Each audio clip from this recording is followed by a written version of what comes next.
Hey there, sports fans.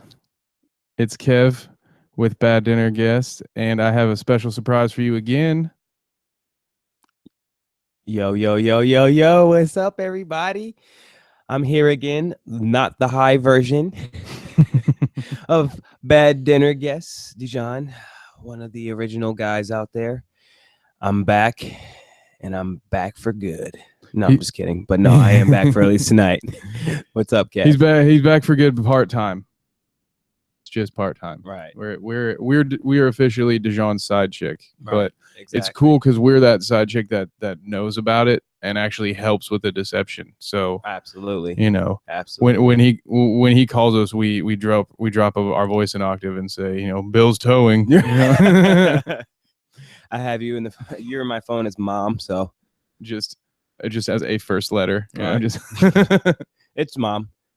And then my mom is actually Diana. So yeah, when mom's calling, they all know, like, oh, okay, it's just your mother. Oh, how have you been, man?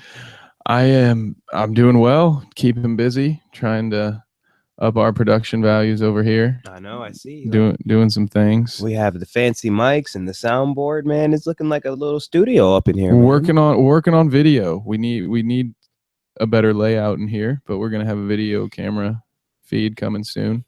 Man, that's exciting. Keeping with the live cast. Yeah, we're working on a motion comic. Yeah, it's coming out in the fall. Okay. Date to be TBD. That's all I'm gonna say. I'm not gonna tease it anymore. But we're actually in the process of the script is written and we're doing the recording the voice acting now. We have some of the animation done, but really in this situation you need the voices to make to know how long to make the animations. Right. So you'll be very interested. You're gonna love it's one of your favorites, not Batman. One of your other favorites. So Deadpool. Yeah, okay. Deadpool is involved in this. All right. If Lou has anything to do with it, Deadpool is going to be involved. That's why I didn't feel too bad giving it away, because it's not really a giveaway. Lou has his own comic podcast now. It's comes out a couple of times a month. Lucky's Comic Corner. Check it out on our YouTube or SoundCloud, guys.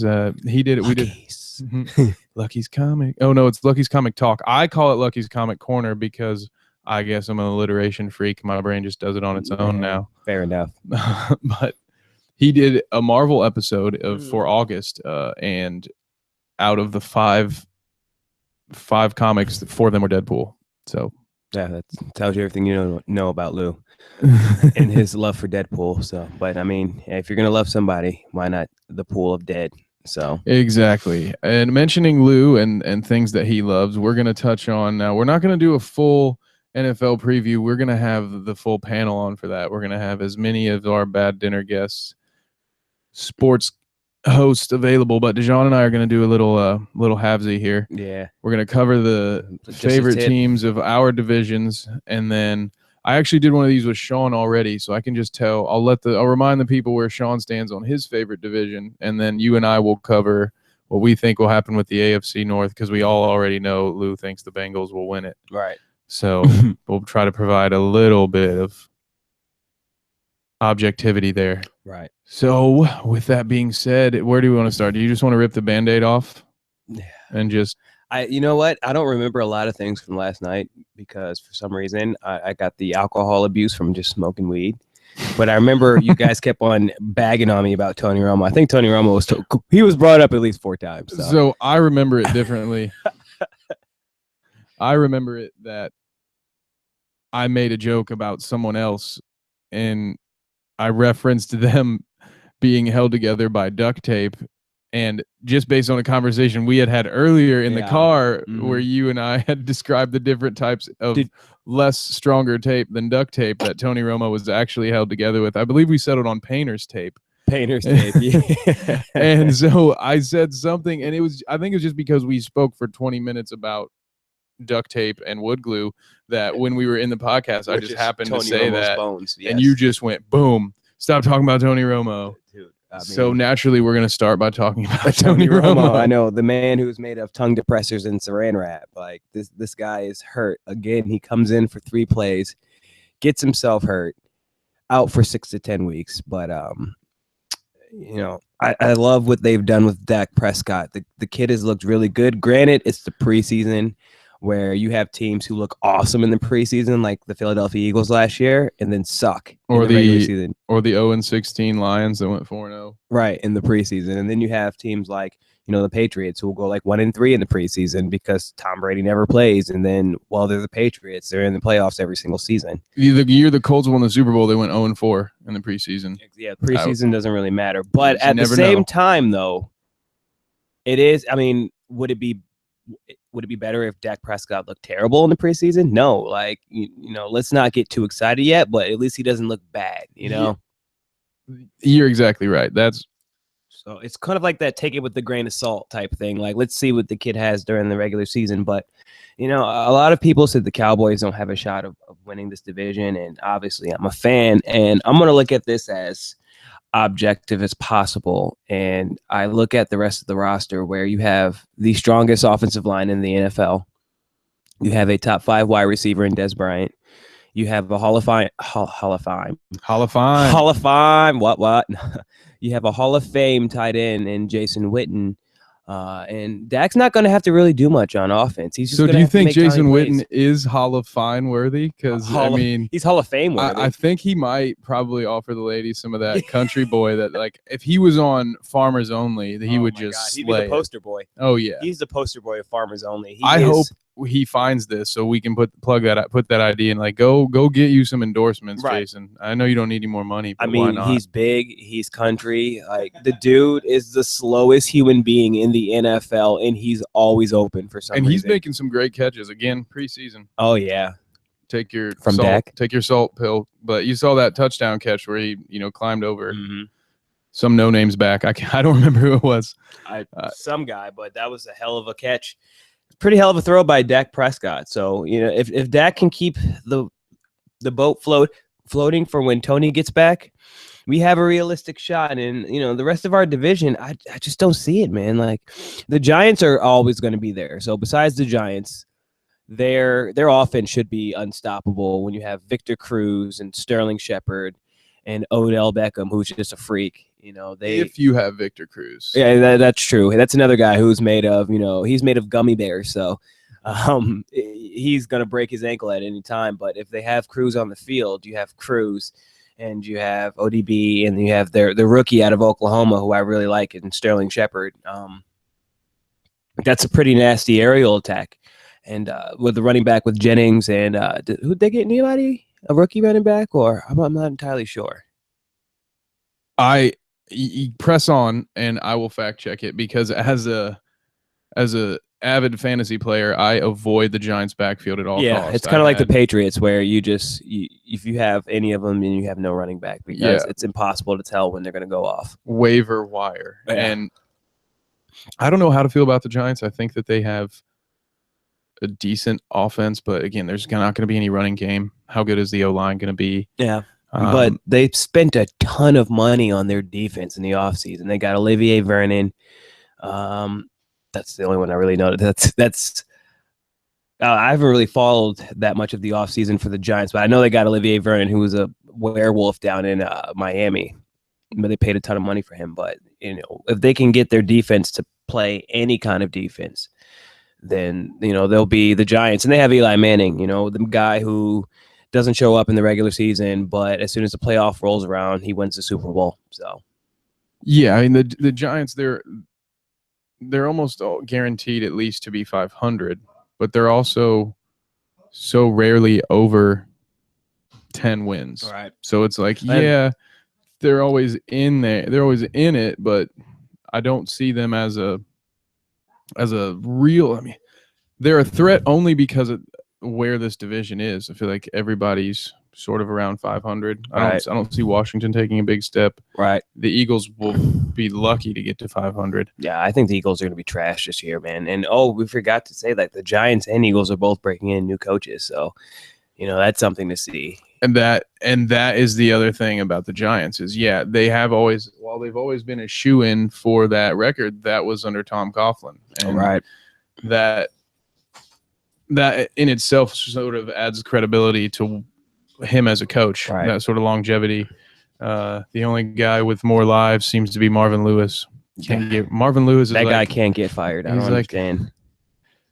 He's like a cockroach, not as an insult. And what I mean to say is, when the world ends a nuclear holocaust, Marvin Lewis will be cool. Like, he'll be somewhere holed up, holding a job even. Like, no, this dude is Teflon. Right. But I do think he's done a good job, and I think that's like, my hat's off to the Bengals for sticking to it. That's what happens when you stick to it. Tom Coughlin is what happens when you stick to it.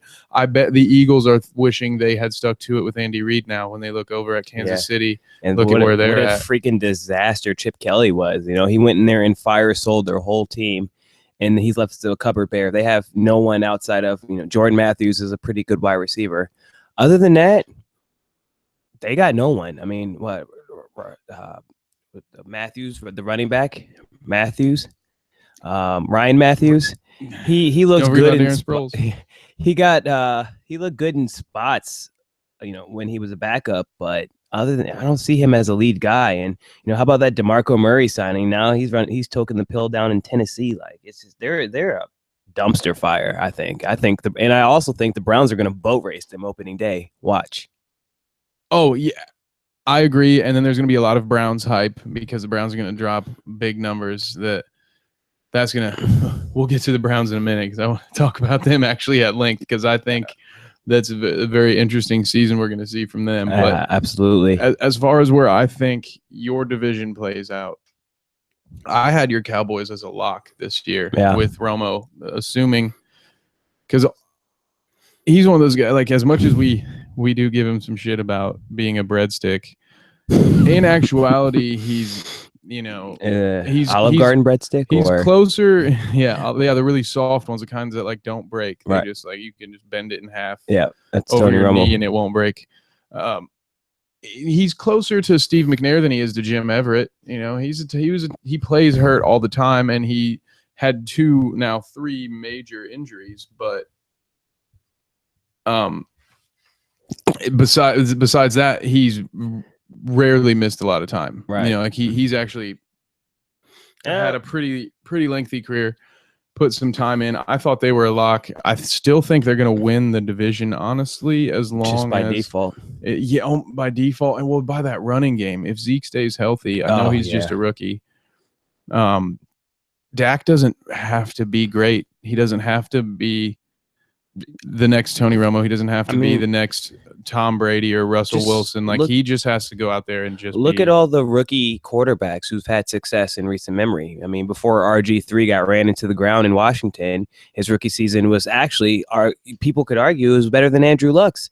And Andrew Luck won the Rookie of the Year, and he had a hell of a rookie season with no talent around him. And then you had Russell Wilson. Russell Wilson, as soon as he got that team, that's when Seattle really turned it around, is when they had stability at quarterback. So it's not impossible or improbable that Dak Prescott could have a hell of a season. I'm not saying that they're going to win the Super Bowl, but by that time, if the playoffs rolls around, Tony Romo should be back until he gets hurt again, falling off the bench. So I think that the Cowboys could win this division still. It all depends on their defense. If their defense can stop anyone, if their defense plays like they did last year, they're not going to win very many games. So they got to stop somebody. And they have a lot of suspensions. They have Randy Gregory suspended for who knows how long. He has to go to rehab. He's going to join his buddy Johnny Manziel. You have DeMarcus Lawrence, who's hurt or injured for the first 4 games. The middle linebacker, Ronaldo McClain, that freaking basket case. Who knows? He's in the Matrix somewhere on Oz. He's not even on this planet right now. So, they still have some talent on there with Sean Lee and a pretty good secondary. But Sean Lee's another guy like Tony Romo, where he's just one, Super Bowl blade of grass away from breaking his knee. So,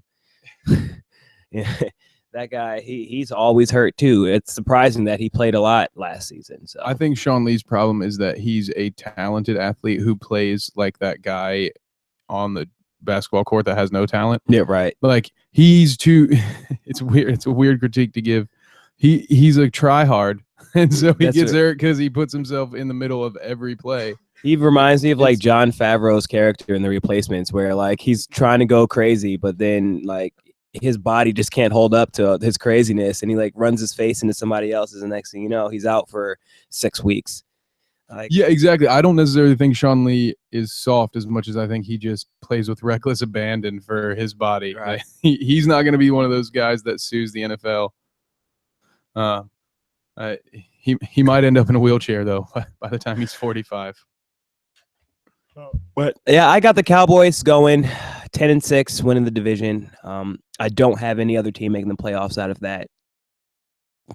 No division. Redskins this year. No Redskins this year. Oh, we didn't even talk about the Redskins. That's right. Yeah, I mean, that's because they're the Redskins. You know, that's who cares about them. But I mean, actually, I did draft Jordan Reed on my fantasy team, so at least hopefully one Redskin has to do well. So you know, with Kirk Cousins, we'll see. You got to show me more. One magical season is not going to let me take the reins and say that he is the second coming of Tom Brady or Peyton Manning, but he had a great season last year, and if he can duplicate that, then he's the real deal. So I think I might have said this yesterday, but when I think of the most average quarterback, like if I'm trying to rank the quarterbacks, and I don't know exactly how I would do it, but normally when I try to rank things, I put the stuff that I know is at the bottom, stuff that I know is near the top, at least jumble it up at the top, right? And try to pick like The my middle medium, guys. my middle guy, Your Sam Bradfords of the world, my Chad Penningtons of the world, Mr. Noodle Arm, he would have 700 completions for 300 passing yards. The Alex Smiths of the world. Like for instance, this is my debate right now. Who's the more average Is it Alex Smith or Kirk Cousins, or do you have another nominee? I would have to say Alex Smith, man, because Kirk Cousins threw 30 touchdowns last season, 30 plus touchdowns, I believe. So that's he had a hell of a season last year. Fair enough, but all right, so that's good. We have a new nominee, because that's my idea here is I want to get everybody's opinion. Alex Smith, Ryan Tannehill, Jay Cutler. Jay Cutler is not even average. He's terrible. Don't get me fucking started on Jay Cutler. Like, that guy is ass. Everybody falls in love with his arm strength, and that fool will lose you a game just as quickly as he'll win you a game. He doesn't even win games. He's terrible. I hate Jay Cutler. He needs to just go and be on a reality TV show with his reality TV wife and stop playing football. You know what she does now? What? She does what we do, but she's paid very well for it. She is the podcaster, like producer or whatever. So Colin Cowherd has his own show because he got fired from ESPN. Right. And on his show, he sits at a desk by himself, and she sits 10 feet away off camera. Like legit, they have a second camera pointed at her, so when she does talk, they have to cut to her. Right. She doesn't sit. She's not allowed at the adults table. But I don't know if she works as his producer. I don't imagine that she's over there like working the computers and the soundboards and stuff, but she just chimes in occasionally on the Herd on Fox now. Like, that's her job. Well, guess what? She does more for that show than Jay Cutler does for the Bears. So, you know, that he's so bad. She's the real champion. She is the real champion. He's just.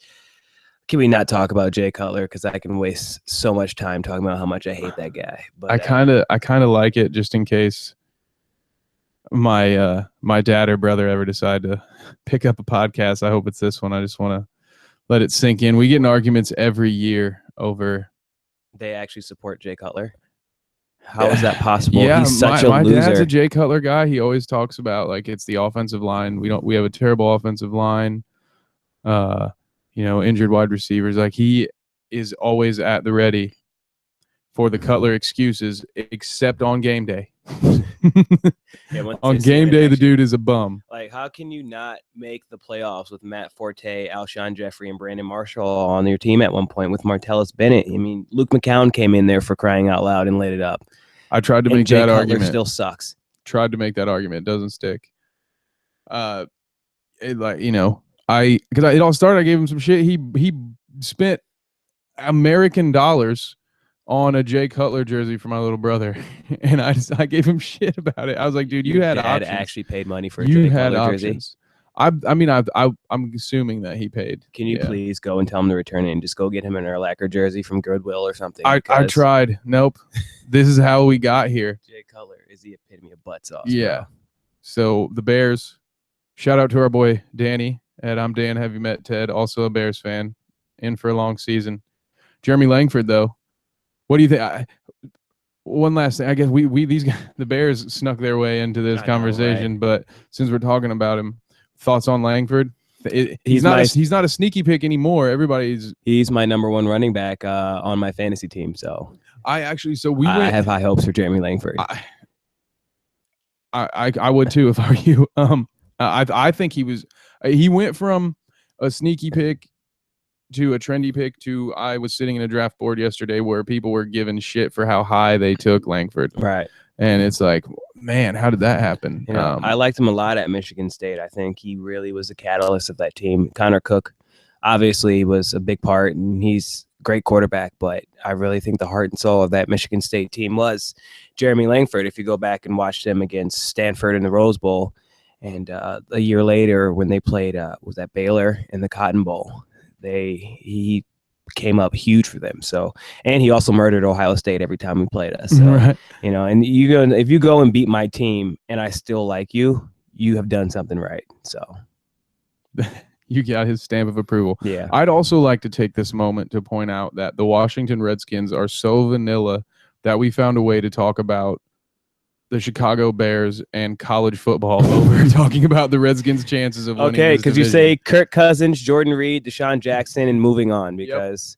there's no one really. Josh Norman. They did get Josh. They paid a lot of money just so people like us would say his name, and so there it is. So we're in agreement on the Cowboys.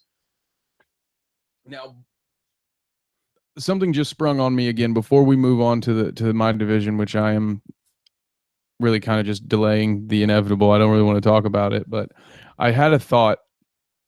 We were talking about Langford, which made me think about Forte. Mm-hmm. We were talking about Romo, made me think about Drew Brees.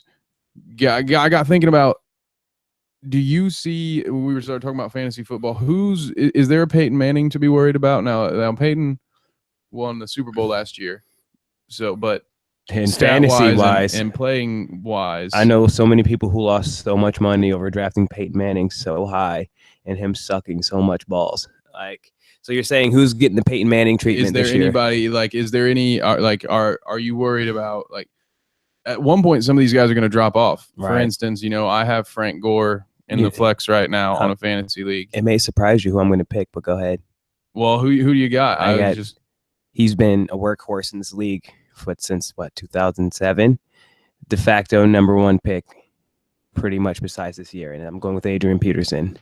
I think Adrian Peterson is going to have a shit year, man. He's going to have the drop off. I think he's going to have the drop off where he's been so good for so long. And I watched it last year in his running style. He just doesn't have that it factor anymore because he's 31, 32 years old. And he's taken so many hits. I think Adrian Peterson's over the hill, and I think that he's going to run for, it's the NFL, so he'll run for 1,000 yards, which is not impressive anymore. But he may not even hit that, though. He may not. I think he's going to run for between 5 and 7 touchdowns and under 1,000 yards. And for Adrian Peterson, that's a failure. So that's my guy. All right. Okay. Cool. For me, it's Drew Brees. I think we have seen the last of Drew Brees being a top tier guy. There's not, maybe if Ingram builds off of last year and has an even better season running back there, he doesn't have the weapons anymore. There's no Jimmy Graham. Colston's over the hill if he's even still there. He got cut, but they did see that.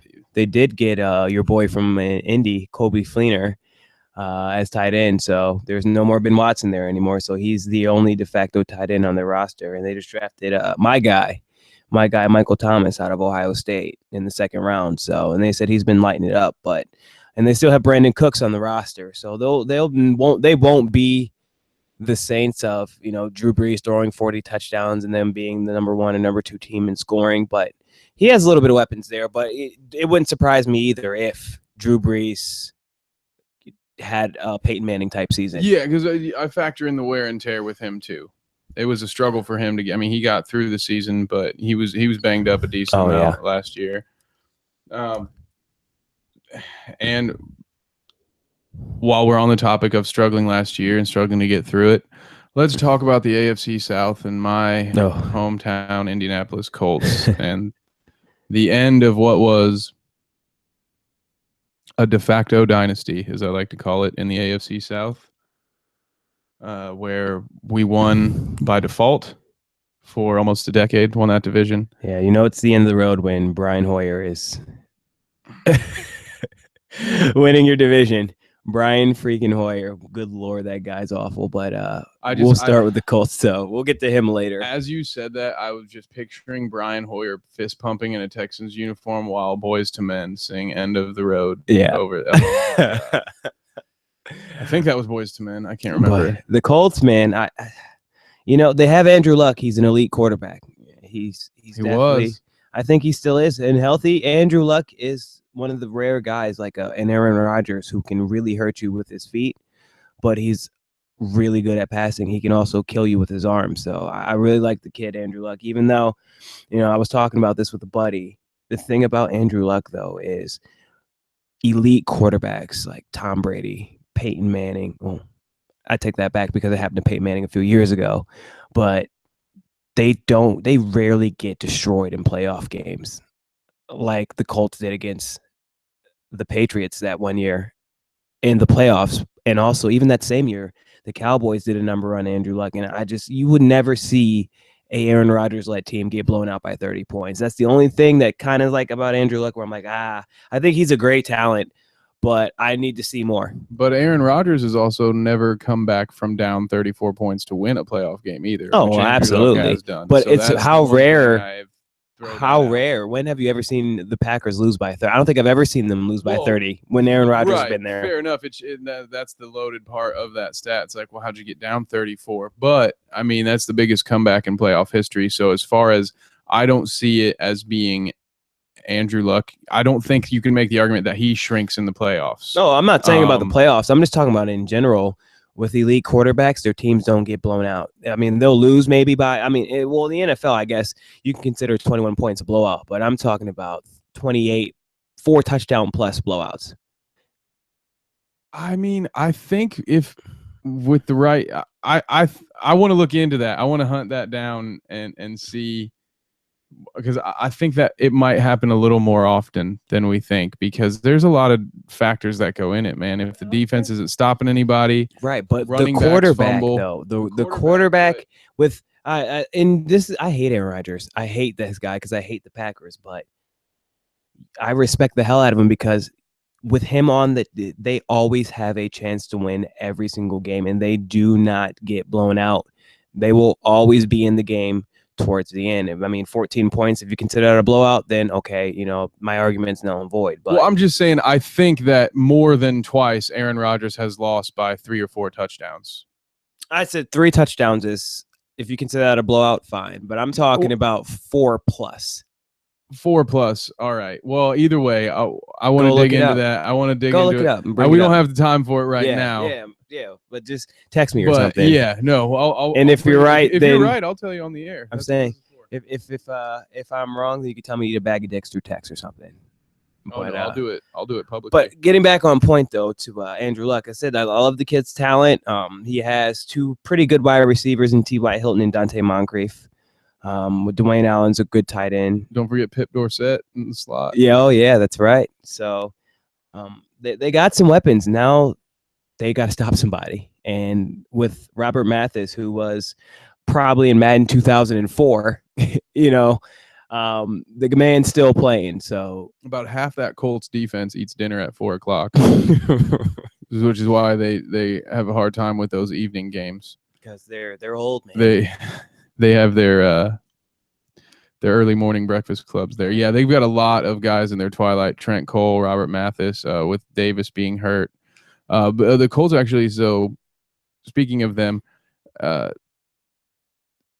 They just signed Stephen Ridley, so there's their new backup for Frank Gore. Stephen Ridley, the guy who couldn't get on the field against and beat out Amir Abdullah up in Detroit. The That's guy, Stephen yeah, Ridley.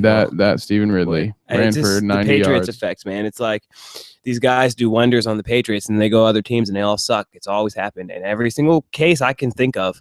I mean, I'm pretty sure there's been an outlier here or there, but it's not the standard. The standard is you play for the Patriots, you leave, you get paid, you suck. Yep, then you come back. And I was just gonna say they pay you less than they paid you the first time. LeGarrette Blount, I'm looking at you, bud. Right. Dion Branch. Yeah. Right. So I tell you what, Bill always wins. So the rest of the division, I'm telling you, man, I got a sleeper. I'm going with the Jags to win this division. Oh,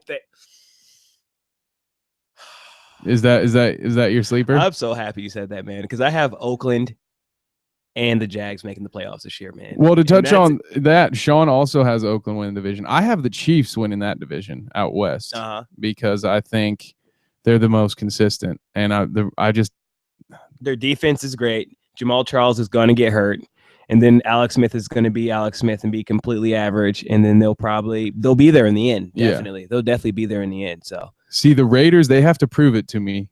To me, the Jags don't have to prove it to me because I don't think anybody else in the AFC South is going to be able to anyway. The Texans, I expect a big drop. I know. Yeah, you're not a believer in Osweiler? No, I'm not a believer in Osweiler.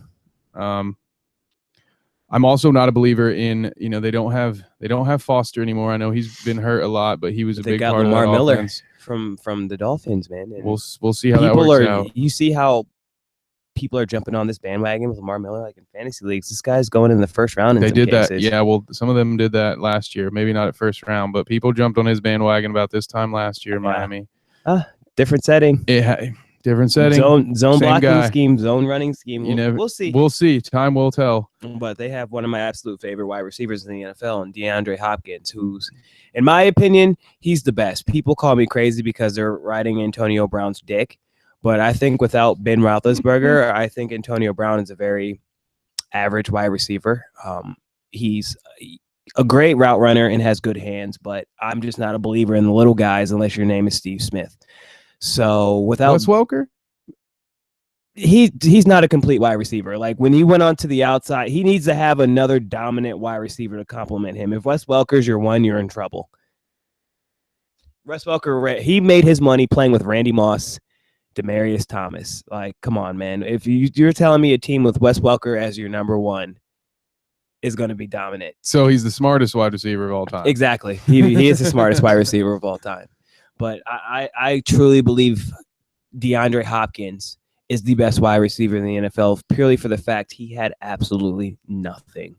Well, one, Calvin Johnson retired, so that opened up the spot for the best wide receiver in the NFL. And two, he had Brian Hoyer, Brandon Weeden, and Laverne and Shirley throwing him the ball last year, and he still beasted. The man can do it all. He can do the jump ball. He can run good routes. He has great hands. He's fast. He can run by you. There's nothing that kid can't do. And this is coming from a Des Bryant lover. I love Des Bryant. I picked him in the first round of my fantasy draft. That's how much a bias I have for Des Bryant. Did you have this draft after the Romo injury and you still took him first? No, it was before the Romo injury. Okay. All right. Then that's a pass. So, but I probably still would have taken him anyway because I love me some DB, man. And I was going wide receiver. And for some reason, well, it's not for some reason. There's really no strong running backs this year. They're all a bunch of outliers or question marks. So you had Antonio Brown and Odell Beckham Jr. go 1 and 2. Yep. You had Julio Jones go. Actually, no, we had Antonio Brown, Odell Beckham, and Julio Jones go 1, 2, 3 in my league. And I'm like, God damn, well, I'm going to go ahead and get DeAndre Hopkins. Sure enough, pick 7 comes. DeAndre Hopkins is gone. I'm like, what are you guys leaving me with? So I picked up AJ Green and Des Bryant, which I hate AJ Green, but hey. So let's go and get him. But got to do what you got to do. Back to Hopkins, man. I love that kid. And I think the Texans, they're an interesting. And they also got the kid from Will Fuller from Notre Dame. Mm-hmm. The kid, he's definitely special. He has speed. He has hands. I like that pick a lot. He catches the ball with his body a lot. As a guy, I watched that guy play a lot of football. I forgot you're Notre Dame fan. I watched that guy play a lot of football. And Will Fuller, a lot of raw potential. Yeah, I mean, the kid he was spectacular at Notre Dame, and I have high hopes for him. So, and they got my guy Braxton Miller. So, we'll see. We'll see what they do. It was a tough call because I was torn between picking them and the Jags. I'm gonna go ahead and keep the Titans in the basement this year. That's where I think they're gonna be. I think so much of Mariota's success potentially could be like what we talked about earlier with the rookie quarterbacks. That doesn't always hold up. There have been a lot of Rick Myers in the world, right? A lot of good one-year quarterbacks. Now the NFL moves fast. Everybody in that league is fast. They're gonna know how to defend you now.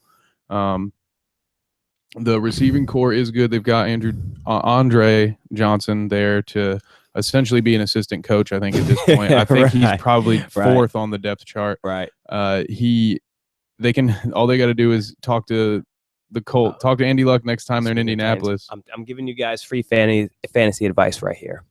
So I love to play in college FanDuel, and even though they got rid of it this year, the fucking bastards. But there's a guy, he played for, I believe it was UMass. Yes, it was UMass. And a wide receiver that the Titans drafted, Tajay Sharp. That is my epic wide receiver sleeper. He's been tearing it up in camp.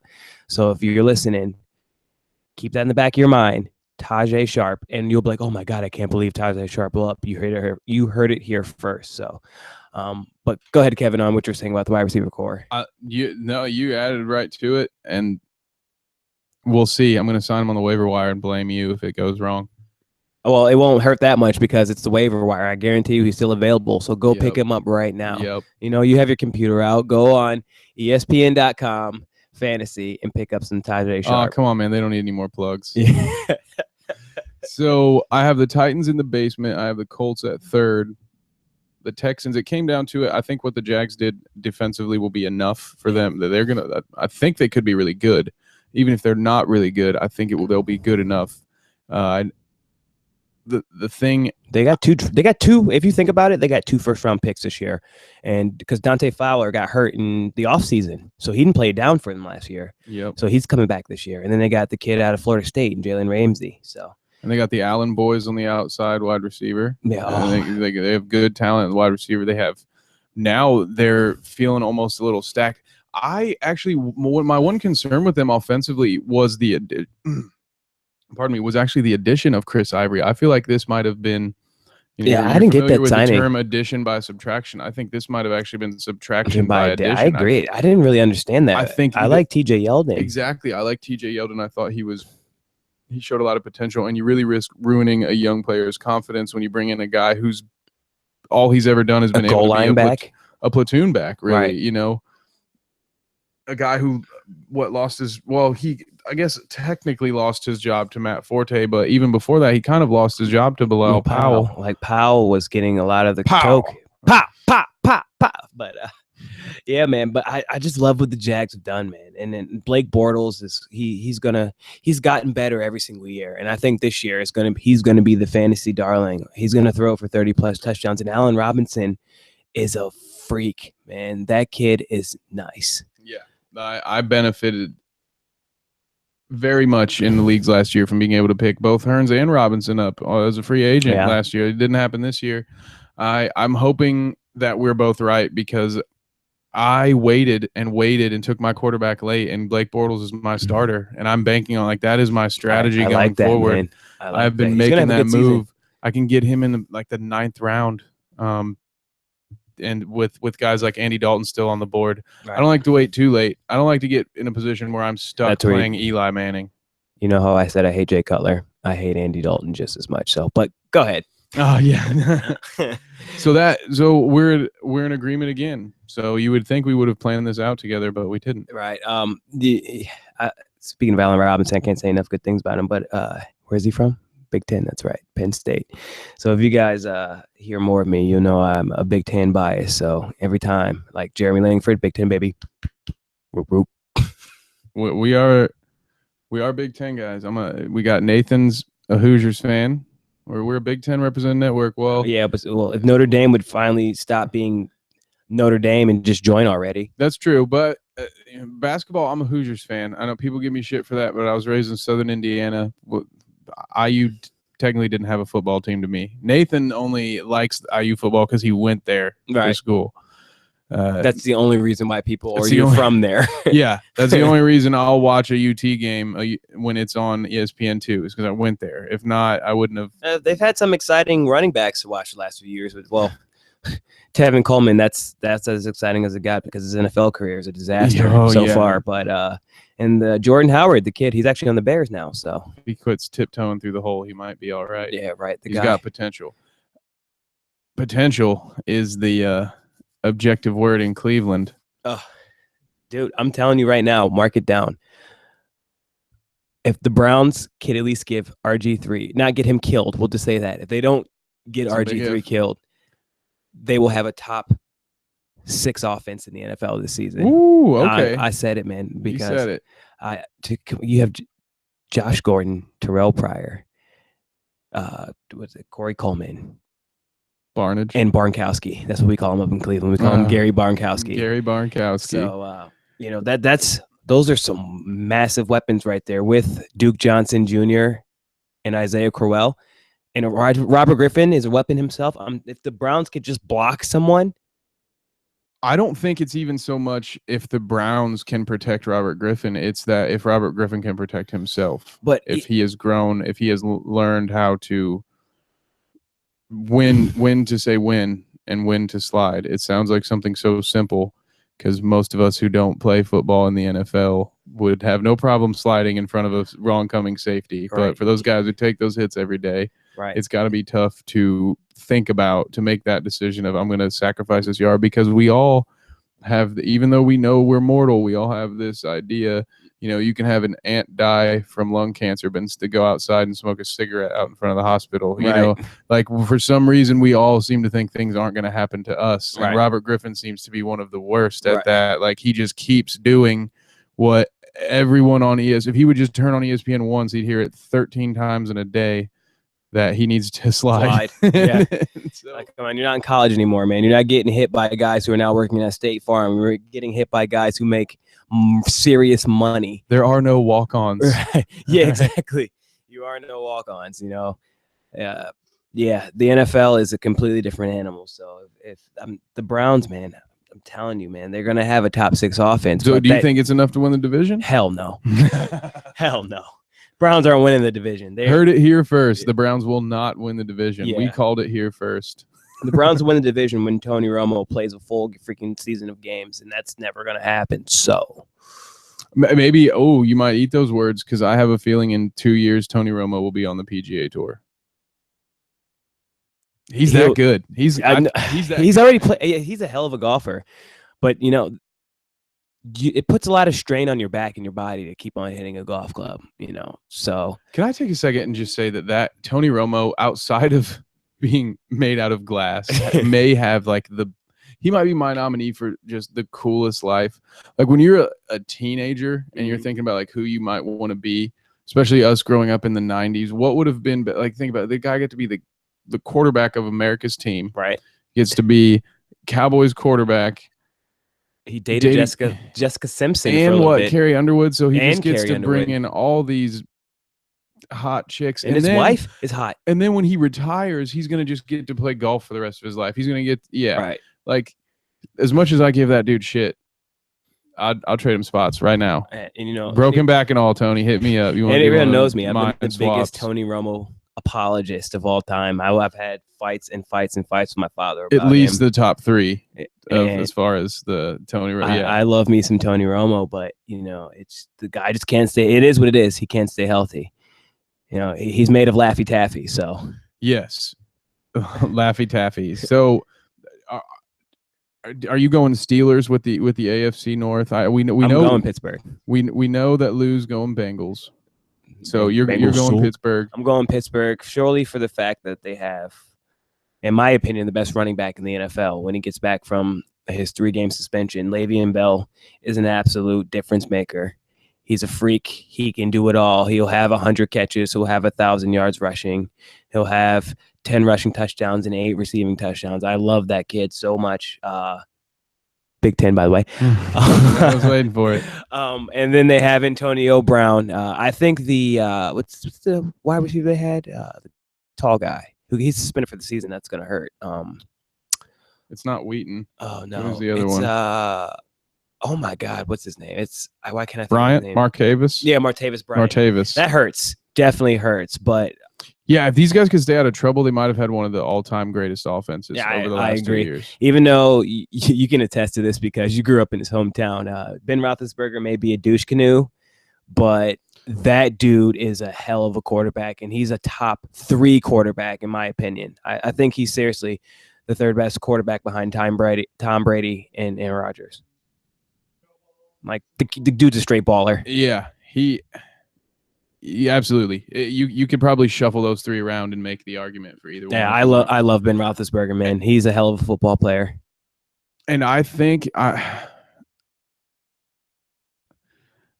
I'm really torn. I'm going to go Steelers over Bengals, but I'm really torn on it just because of the suspensions. I mean, the Steelers, they can survive the 3-game head start they give everybody else without Bell because D'Angelo Williams has proven he's good enough to do that job on a short-term basis. I think he can hold up long enough to get them there. Bryant, that is going to be a big loss, but again, something that I think they'll survive. So yeah, I'm with you on that. I think that's not much to contest here. Lou will give us some shit. Yeah, and the Ravens are an afterthought because, well, who do they even have on their team? I mean, they have Joe Flacco and Steve Smith, who's 40. Yep, and Justin Forsett. They got about 4 different running backs. They're trying to start over. Right. They're trying.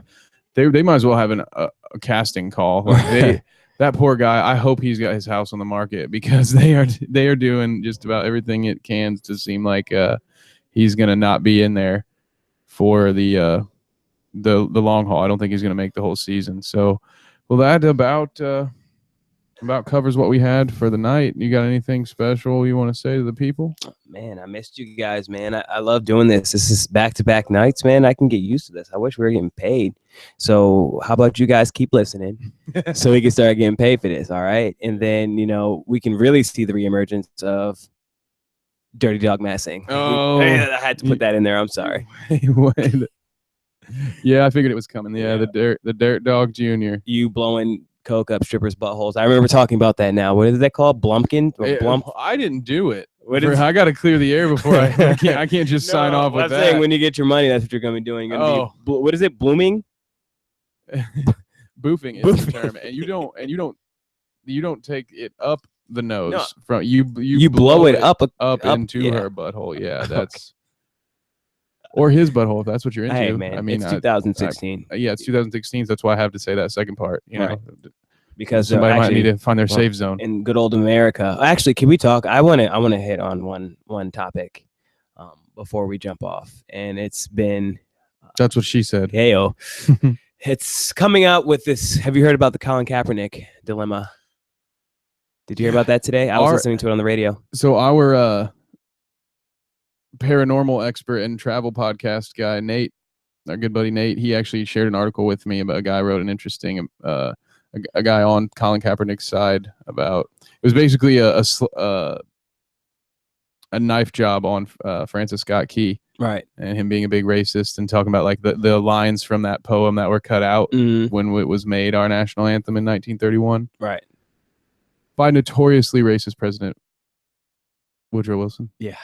So, it's really funny because this guy gets hammered for, speaking. It's his right, a lot of people said, well, it's so disrespectful to the veterans. And he wasn't even talking about veterans, it has nothing to do with veterans. And at the same time, I'm just like, it's his right. And when these people are like, well, it's disrespectful for me to him, he's just sitting down. It's not a law. He's just sitting down and expressing his feelings. And I'm really starting to get sick and tired of these people coming out and trying to tell us how to feel about these things where, if they can't stand in our shoes, like it's really, really starting to bother me. Like they only come out with Blue Lives Matter or All Lives Matter in reference to Black Lives Matter. They were never saying that before the Black Lives Matter movement started. And it's really just starting to bug me.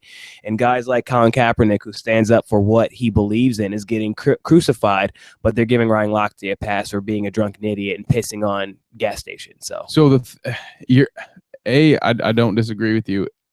B, what the one thing I will say, well, I can't stand when people say that it's disrespectful to not stand for the flag, that it's disrespectful to the troops. Okay.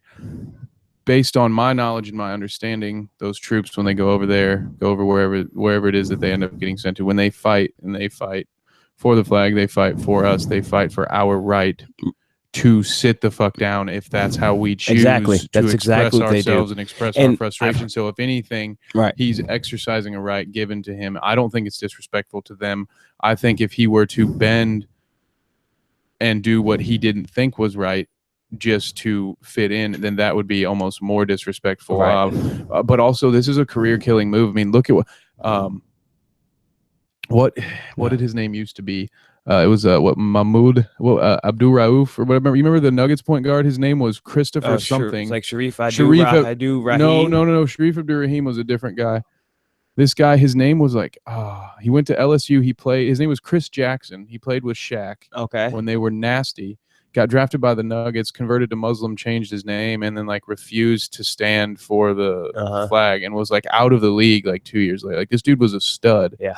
And they did, I think, a 30 for 30 on him. You know, and it's so sad where in America, if people are always questioning other people's patriotism, and it's really starting to they're like, oh, well, if you don't like America, you can get out. And it's like, no, because then only you dumbasses who think like that would be left. Exactly. It'd be nothing but sheeps and order followers sitting around, and that's how the Nazis came to power, because everybody just said, well, if you don't like it, you're not a true German. Get out. You can just get out. Right. Yeah, that's that stupid fucking bullshit rhetoric that got them there. And when people say, like, when I hear that, I'm like, man, seriously, if I could get out, I would. Honestly, if they wouldn't deport my ass, I'd be living in London right now, man. No, dude, not me. The way I see it, as much as I don't like it, if all of the people that care enough to be vocal about the things that they're upset about, if they all just packed up and left, then things would just be worse. So I feel like, you know what? I will say that we still do have it better than a lot of places, but to me that's not good enough because we know we could do better. Right. We know, but also it's a self-accountability thing. Right. Like, people are lashing out at what they're frustrated at. It's everything. It's divide and conquer. So it's Black Lives versus Blue Lives. It's, Yankees versus Red Sox, but except it's been applied to like your life, Republican, Democrat. Like if you would just take care of your own damn garden, people would get along a lot better. I've always said that. If you just worried about yourself, this world would be a lot better. This country would be a lot better. It's like, who cares if two dudes are freaking want to get married down the street? It's none of your business. Does it hurt you? No, it doesn't. Well, it's against my beliefs. That's like me getting mad at you, Kevin, for eating a cookie because I'm on a diet. Yep. Like that. Come on. That's just dumbest thing I ever heard. And people in this country are always trying to hold other people back. And it's really, really starting to like eat at me. And I don't really blow up on social media, but now we're on this platform where I can speak my mind, and this is Bad Dinner Guest. That's the whole point. This is the whole point of it, man. I'm gonna get my views out there. You guys thought we were just gonna sneak in a little softball sports show, but no. Yeah, no, this is getting political you don't get really off quick. That man. easy. I can't wait to the days where this show really does blow up and we have callers, because I'm that dude that's gonna say it. People are gonna hate me. They may hate me, but I'm gonna speak my mind no matter what, man. And it's bring it on. That's all I got to say. The callers is we can't talk over them. Nothing frustrates me more than the radio shows that take callers, and then as soon as they disagree, because they're like, "This is my show," they're like, "Oh yeah, really hold on, let me finish." It's like, no, man, come on. You'll have 3 hours to get your point off after you hang off the phone. Right. That's the one thing. So yeah, call us. We need to get a 1-800 number. We have only do those still exist right now? Can we still get 1-800 numbers? Yeah, we need to get you. We need to get a toll free. Want people to send us faxes too? I don't even know why they do it. Are there non-toll free numbers anymore? I don't even know, man. It's we leave that to you, the people. Research. Let's get ourselves a 614 number. Bad Dinner Guests. BYOB. Peace. Bring your own brain. Oh, not yet. we have to wish a formal farewell to Dijon. Until next time. Hey, guys, thank you very much, people. I love doing this, man. I wish I could do it more often, but who knows? You know, I may have to jump on here once a week and get back to my people. As I've said, all 20 of y'all. As I've said to every girl that's ever dumped me, I'll see you when I see you. I'll see you in hell, mother.